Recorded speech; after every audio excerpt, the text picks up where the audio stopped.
Hey everybody, welcome to Tech Tuesday. I'm your host, Kip Kirchberg. Did you know that this year there's going to be over 20 billion devices connected to a network? That's right, 20 billion devices. And it should come to no surprise to anyone that with this many devices connected to networks, that these become easy targets for cyber criminals.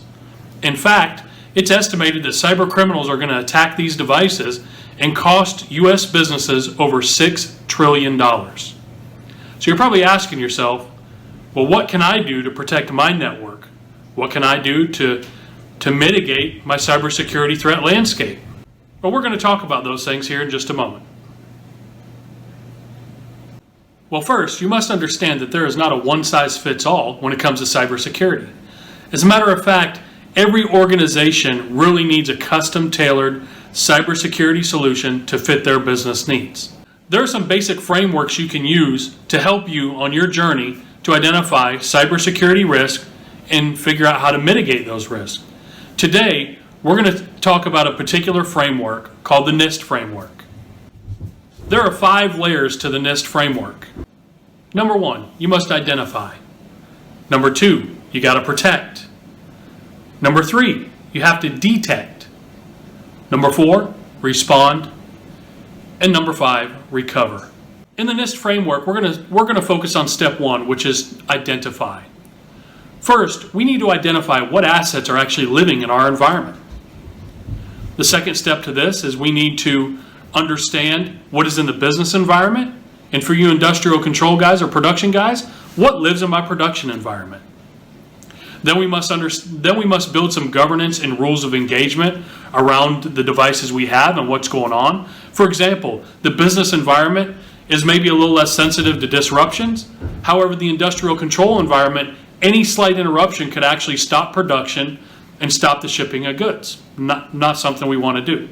So again, you must build governance around these items. Next, we need to take a risk assessment. Now that we know what assets are in our environment, where they're categorized, we must look at where the risks are in the environment.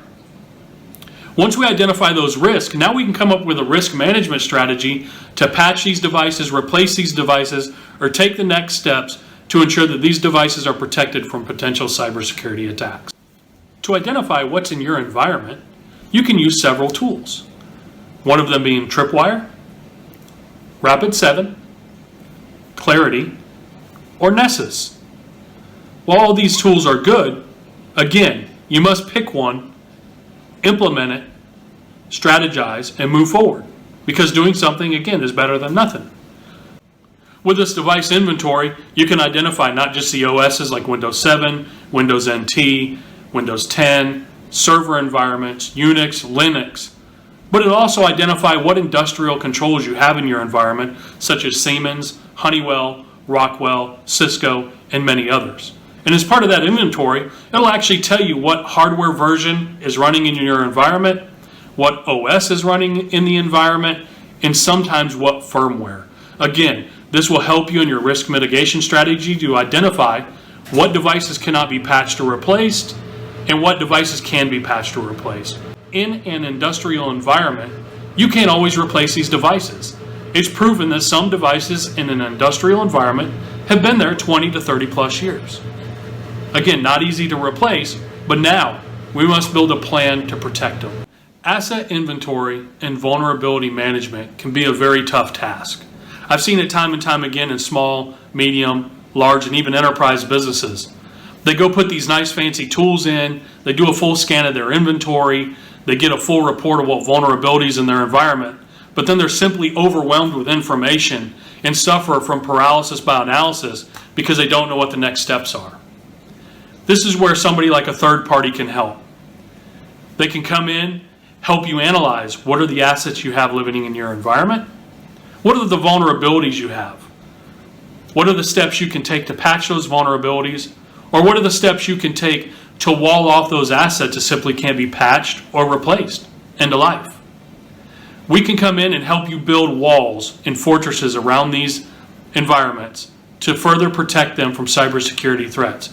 Again, the key here is first identifying what do I have, what vulnerabilities are living in my environment, and then building that strategy to know what the next steps are to protect it. Again, because at the end of the day, you can't protect or defend what you don't know you have or don't know that's living in your environment. If you or your organization has any questions on how to implement any of these processes or procedures, please feel free to reach out. I'll be glad to sit down and discuss these items with you. Thank you.